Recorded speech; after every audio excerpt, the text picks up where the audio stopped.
Entre-temps, on a résumé l'investissement, on a analysé quels critères la banque utilise pour vous donner ou vous refuser un crédit.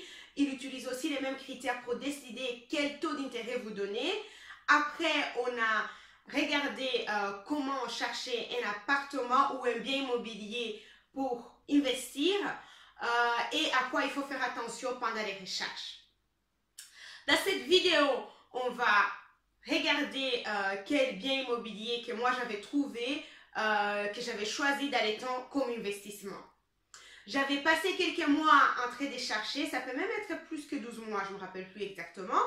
Et donc je connaissais très bien les marchés, j'ai dû élargir mes critères, donc j'ai commencé à visiter des appartements qui coûtent un peu plus cher que mon budget.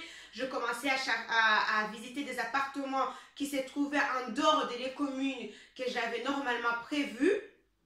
Et par hasard, je trouvais cet appartement dans une commune que je n'avais pas prévue. Donc, disons qu'il se trouve plutôt 5 mètres, même ça c'est beaucoup, de la commune où je voulais acheter. Donc, si jamais ici se trouve là où la commune où je voulais acheter, il se trouve ici. Donc, le quartier en soi n'a pas changé, c'est juste la commune qui a changé l'adresse.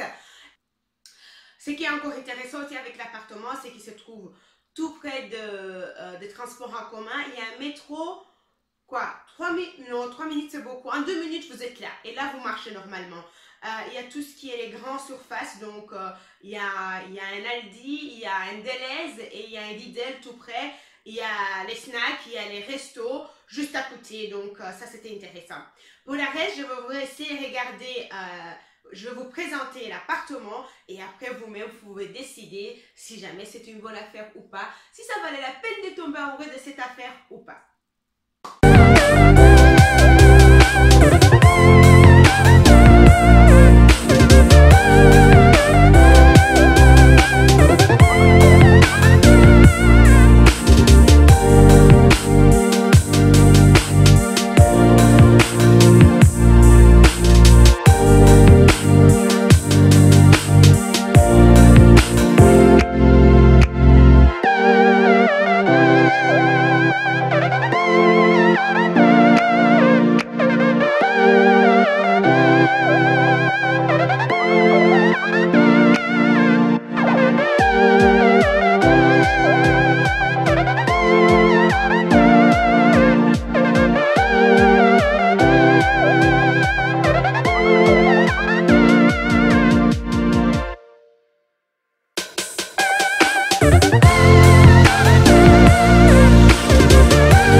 Et les chiffres qui vont avec. Alors, ça valait la peine?